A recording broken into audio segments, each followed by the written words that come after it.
Hello, hello, welcome back to the channel. We are doing something slightly different today. We are doing a car Q&A. So I asked you, I probably put in like a cool graphic there or something actually.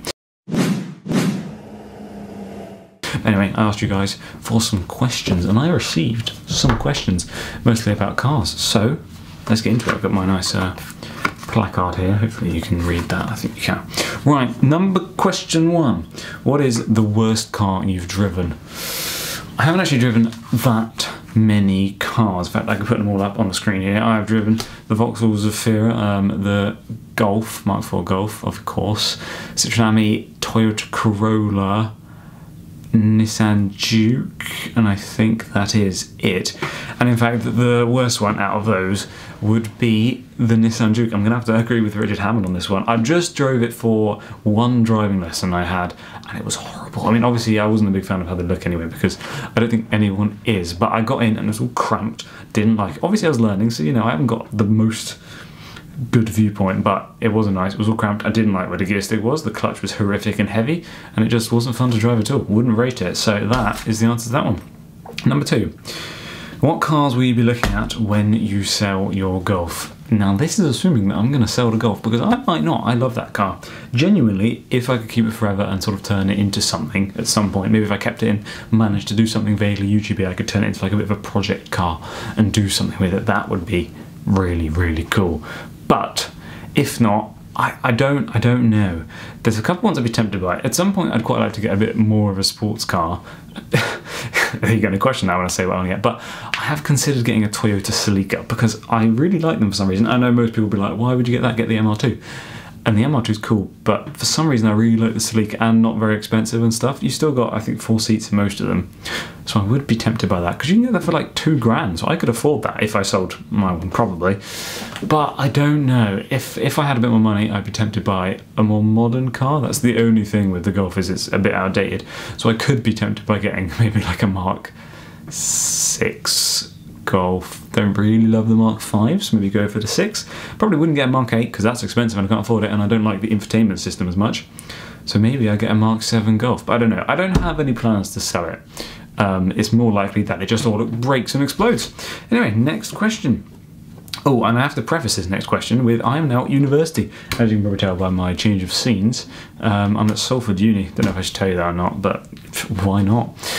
I'm doing journalism, so maybe I'll become a broadcast. I'm doing broadcast journalism. Maybe I'll become an automotive journalist. That might be a goal. We'll see. But anyway, the question is, what car videos are you planning at uni? Well, actually, I'm planning on doing a car show. Not like Top Gear necessarily. I just want to make my own car show of some sort. So I'm going to include like the news and a little features. Maybe that's a review. Maybe that's going for like doing some vox pops and asking people car questions. I don't know yet, we'll find out, but that is the plan. And I'll either post them as a full video on the channel, or I'll split them up and post like just the review and then the news separately. We'll see, I'm not sure yet, but they'll be on YouTube anyway, so I can show you that. So that'll be cool, and I'm really looking forward to it. Next question, what is the worst driving experience you've had? This has got to be when I recorded the Brooklands video, and I had to drive from my house, wherever my house is, you don't know, to London, obviously, because Brooklands is on the outskirts of London. Well, it's not, it's basically west of London. And I had to drive there, which I, of course, enjoy. But just as I got nearby, my Golf developed a little bit of a personality point where suddenly I'd be driving along and it would lose all power, go into limp home mode, and then if I was going from 0, it would go to up to about 10 miles an hour, and it decided it wanted to do this on the fast dual carriageway, so I had to restart the car and turn it off. But I was pretty much there at this point, so I only did it once. But then of course I had to drive all the way back. So on the way home I was driving back sweating, you know, a little bit of poo may have came out, and I had to drive back because at any moment the car could suddenly just lose all power and I'd have to pull over to the side of the road, where often there wasn't a hard shoulder or anything, and restart it. That was really scary. It did it like 5 times in about 4 hours. I think it did it 6 times. Yeah, that was really, really sweaty. But anyway, fixed now after £600 for a new throttle body and temperature sensor. Yeah, but at least it's fixed. Number 5. What is the best car you've seen now you live in Manchester? Why don't we find out?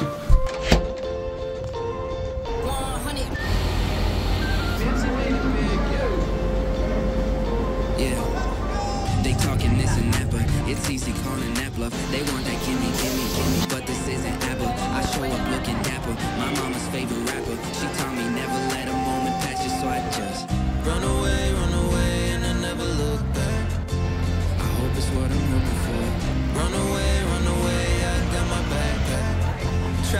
like, got my life inside a suitcase. Bought a ticket, I'm just trying to find a new place. With Steve Cage and baby, just another Tuesday. Off to a bad start. Let's see what else we can find. Okay, it's just another Tuesday. Say that you're lonely, then send me an Addy. Got nothing to hold me right where I'm at. So come and hit closely, want you to be happy. You're tired of roaming right off the mat.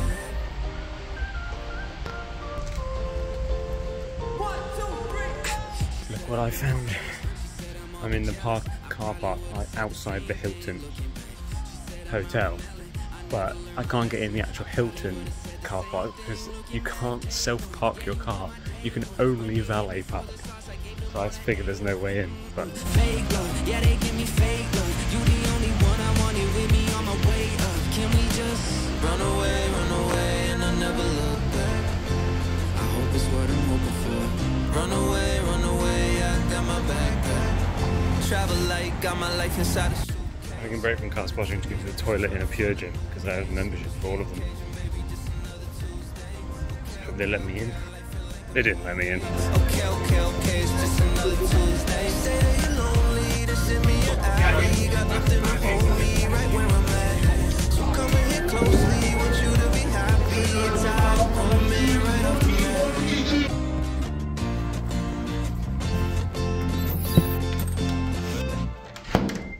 Cool, right, now that's done.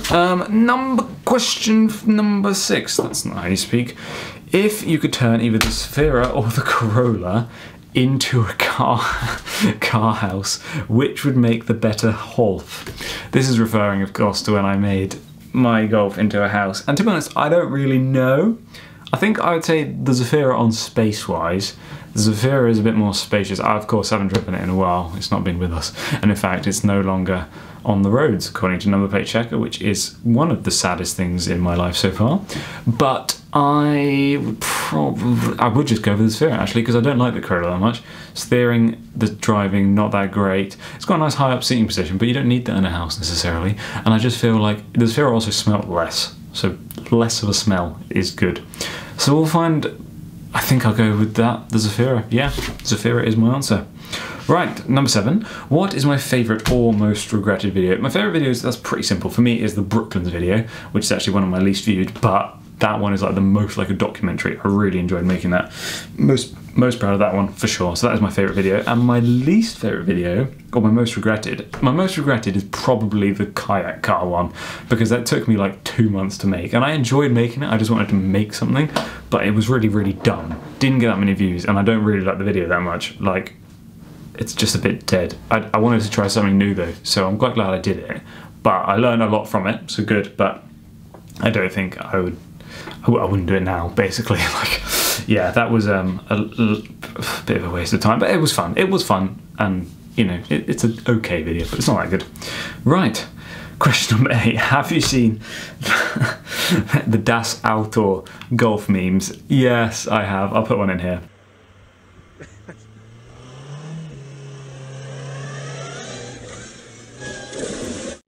Volkswagen, das Auto. And the rest of the question is, does your car work like that? My car works minorly better, just a little bit better, a tiny bit better, I would say, thankfully. And currently I've not had any problems like that. Like, most of it is intact. I have not yet lost half of it. So that's good. Although I have now just said that and then, you know, described my problem with the throttle body. I actually have the throttle body in a box. I don't think I have any pictures of it. It's at home.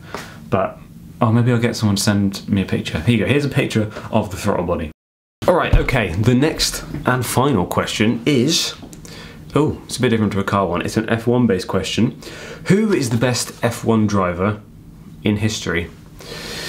Well, I kind of do have an opinion on that, sort of, but I've only got into F1 in the last couple of years, so instead I think I'm going to call the man who got me into F1 and is my resident F1 expert, George Tyrrell. So we're going to see what his opinion is, because I think it'd be more valid than mine.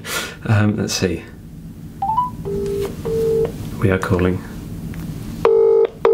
It's ringing. It'd be funny if he just doesn't pick up.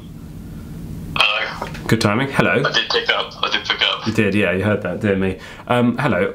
I'm calling you because I have a question for you to answer, if you would be so obliged. Yeah, I'll answer. Thank you, thank you. The question is, Who is the best F1 driver in driving history? Okay. Good question. Yeah, easy one. Obviously, Easy. Nicholas Not Latifi. even- I Yeah. don't even need to think about it. No. Well, maybe I do. I mean, I'm gonna go modern day first. Logan Sargent. Okay. Yeah. Good this year. I would agree. Maybe just Yeah. pimped by Mazepin. Yeah, to be fair, Just a touch. so it's quite a competition. But I mean, you're forgetting Nicholas Latifi himself, of course. True. The goat. I say Jim Clark. I think overall. I mean, obviously, I never saw him. No. Considering that he died before my dad was born. But Wow, that's actually puts it in perspective because he drove in the 60s, didn't he? And yeah, I have to say, yeah, mad driver. championships. He had the 2 championships, 63, 65. Yes, yeah, just checking out my head. Yeah, so this is why he's my resident F1 expert, by the way. Anyway, continue, sorry. But yeah, even obviously, despite not seeing like him race, just I mean, you only need to really hear about what he did to know like just how good he was and how ridiculous Yeah. some of his sounds. I mean, that was a long time ago. For more modern, more recent, what would you say would be for more recent one? What's the cutoff? Like what year? I mean, part of me wants to say Senna's more recent, but then, I mean, yeah, but I don't want to say Senna because then that feels like another obvious answer. So let's say, how about in your lifetime? So that's the last 19 years or so. That's quite a short time period, perspective-wise. But let's go with that, and then we'll wrap up. Okay, that's interesting. For drivers you've driven in that time, I say Schumacher, as Yeah. long as it includes like all the stuff he achieved. Before Yeah. As long as he well. was, let's say, as long as he was around at that time, even if the achievement was before, because Yeah, no, I go with Schumacher probably on that. I think obviously there was his time at Ferrari. He won a couple stuff there. It's quite impressive. yeah, one or two or just 7. a little bit, just a couple races. But Yeah. the stuff in the 90s he did, even like before Ferrari and with Ferrari when they were still kind of rubbish, I think was like, extremely impressive. Yeah. So yeah, I'd probably go Schumacher. If it was like performances from drivers like only in the time after I was born, as in if Schumacher stuff in the 90s didn't count, I think Schumacher's probably still up there anyway. But Probably. Alonso in 2012, and just like those This man loves Alonso. 12, 13, 14, particularly 12, obviously. Yeah. I think probably the most impressive. 2012 is probably the most impressive season from a driver that I put up there Yeah. from the time I was born. I like it. That's a good answer. Right, well, thank you. And second question, do you think people watching the video will notice that I've had a haircut since the last shot? Probably not. Good. I reckon you'll get away with it. Good. Wow, good to hear. Thank you. Right, and that will conclude this video. I know it's been a bit different because it's different circumstances and I'm working on some bigger things, but I needed to get a video out and I wanted to just explain where I am and why there's a change. So this was fun. It was a bit of like maybe not as an engaging video. It was a bit random, but it was me at the very least. And yeah, I hope you enjoyed it. Thank you very much for watching. And I will be back soon with something slightly bigger and better and more exciting, which I am excited about and I have mentioned. So I will leave it there. Say bye, Chiram. Goodbye. Thank you very much. Bye, everyone. Bye-bye. Have a good day. And I've just taken a picture instead of stopping it. Okay.